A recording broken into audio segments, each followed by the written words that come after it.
नमस्कार दोस्तों, आपकी अपनी चैनल साइंटिफिक एस्ट्रो वास्तु में आपका हार्दिक स्वागत है।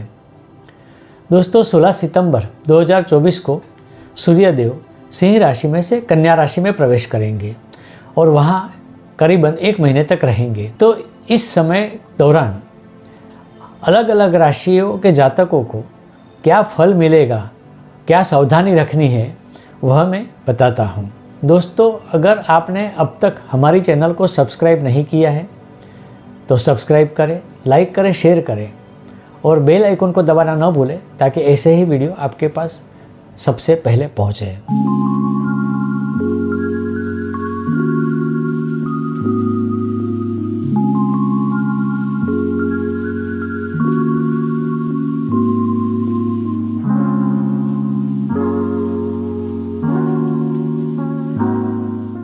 सबसे पहले लेते हैं मेष राशि।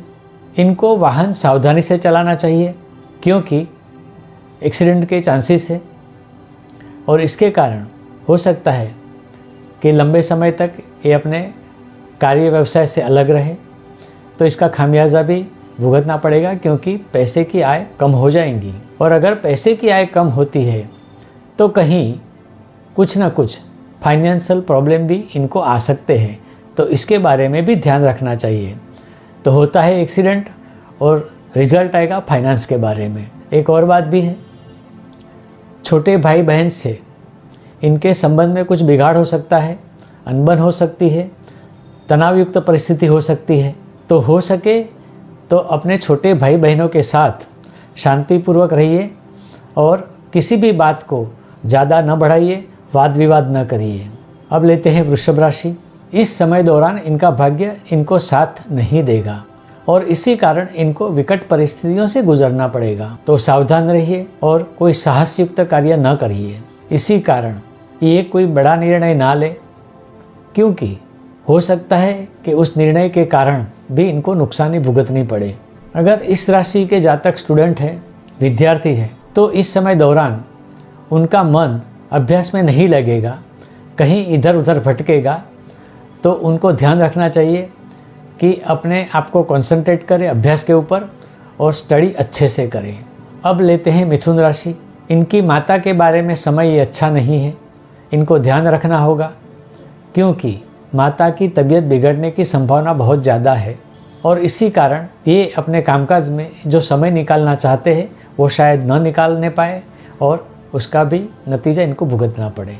इसका परोक्ष परिणाम ये भी होगा कि इनका जो कारोबार चल रहा है उसमें भी अड़चन आए, कुछ तकलीफ़ें आए, जिसका सामना इनको करना पड़ेगा। इसके कारण हो सकता है कि ये अपने कारोबार में ध्यान ना दे सके, समय ना दे सके, कंटिन्यूटी ना हो, तो इसका खामियाजा भी इनको भुगतना पड़ेगा। एक अच्छी बात है, जो भी विवाह इच्छुक है इस राशि के जातक, उनके विवाह का प्रश्न इस समय दरमियान सोल्व हो सकता है, तो समय इनके लिए अच्छा है। अब लेते हैं कर्क राशि। इस समय दौरान आपकी मानसिक स्थिति तनावपूर्ण रहेगी, स्ट्रेस टेंशन होगी, निर्णय आपके सही नहीं होंगे। इसी वजह से आपके कारोबार में भी आप इतना ध्यान नहीं दे सकेंगे या तो अच्छे निर्णय न होने के कारण इसमें आपको नुकसान होने की भी संभावना हो जाती है। और इसीलिए अगर आपको जो कार्य पूर्ण करने हैं उसके लिए आपको कठिन परिश्रम करना पड़ेगा, तभी आपके कार्य पूर्ण होंगे। एक अच्छी बात और भी है, चाहे एक कुछ और करने की सोच रहे, चाहे किसी भी विषय में हो, तो इसके लिए ये समय अच्छा है। तो एक नया कार्य इस समय दरमियान ये शुरू कर सकते हैं, तो आगे जाके इनको फायदा ही होगा। अब लेते हैं सिंह राशि। इस राशि के जातक अगर इन्वेस्टमेंट करना चाहते हैं तो यह समय उनके लिए अच्छा है। यह जो भी इन्वेस्टमेंट करेंगे उसका इनको आगे जाके फ़ायदा ही होगा, परंतु साथ में आपको अपने स्वास्थ्य का ज़्यादा ध्यान रखना पड़ेगा क्योंकि वायरल इन्फेक्शन होने के चांसेस है। तो ध्यान रखिए, सावधान रहिए। एक ये भी हो सकता है कि कारोबार में इनको कोई नया चांस भी मिले, तो उस चांस का उपयोग आप ज़रूर कर लीजिएगा। अब लेते हैं तुला राशि। यह समय आपके लिए मिला जुला रहेगा, अच्छी बातें भी होगी, तो तकलीफ़ें भी होंगी और इससे आपको गुजरना ही होगा। और अगर आपके पास पैसा आता है, आप धन कमाते हैं, तो साथ साथ में उतना खर्चा भी होगा, यानी एक दरवाजे से धन आएगा और दूसरे दरवाजे से धन जाएगा। परंतु वैवाहिक जीवन में इनकी परिस्थिति तनावपूर्ण रहेगी, तो इसके लिए सबसे ज़्यादा अच्छा यही है कि स्पाउस से वाद विवाद ही न करें। अब लेते हैं वृश्चिक राशि। यह समय आपके लिए अच्छा है। अगर आप परिश्रम करते हैं, कार्य करते हैं, मेहनत करते हैं, तो उसका पूर्ण फल आपको इस समय दरमियान मिलेगा। अगर आप नौकरी पेशा है तो नौकरी में बढ़ोतरी मिलने की संभावना है, आमदनी बढ़ने की संभावना है, कुछ नई जगह नई जिम्मेदारियां मिलने की भी संभावना है। परंतु कुल मिला के आपको फ़ायदा ही होगा। इस समय दौरान आपका वैवाहिक जीवन भी अच्छा रहेगा, तालमेल रहेगा, शांतिपूर्ण रहेगा। अब लेते हैं धनु राशि।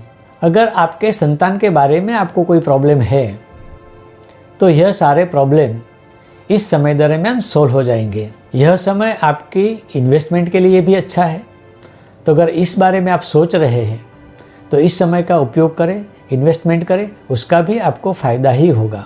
एक बात और भी है, अगर आप घर वाहन आदि खरीदना चाहते हैं तो यह समय भी आपके लिए अच्छा है। जो कार्य करना है इसके बारे में वो आप शुरू कर दें तो आपकी इच्छा के अनुसार आपको फल मिलेंगे। अब लेते हैं मकर राशि। अगर आप कुछ नया शुरू करने की इच्छा रखते हैं, अगर आपके पास फ्यूचर के लिए कोई प्लानिंग है, कोई कार्य करना है, तो आप यह समय दरमियान शुरू कर दीजिए, उसका आपको फ़ायदा होगा आगे जाके। अगर आपके संतान के बारे में कोई प्रश्न है तो आपके ये सारे प्रश्न इस समय दरमियान में सोल्व हो सकते हैं। अगर आप नौकरी कर रहे हो, व्यापार व्यवसाय कर रहे हो, तो यह समय आपके लिए ज़्यादा अच्छा है और इसी कारण इसमें आपको धन प्राप्ति भी हो सकती है। अब लेते हैं कुंभ राशि।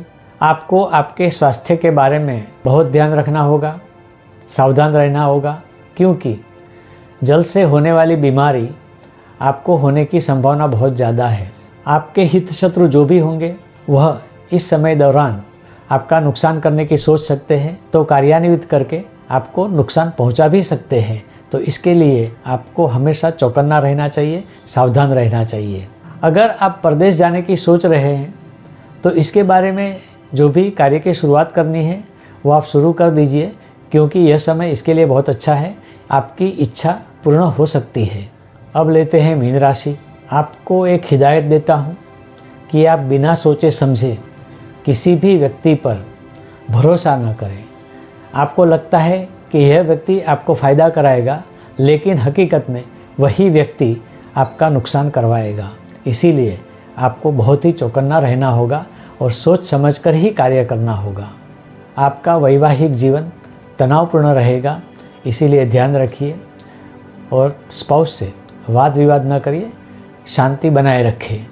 नौकरी व्यवसाय में आप कुछ करना चाहते हैं, कुछ बड़ी प्लानिंग है, तो उसके लिए आप साहस बिल्कुल भी ना करें, क्योंकि इस समय दरमियान किए गए साहस का परिणाम अच्छा नहीं होगा, आपको नुकसान होने की संभावना है।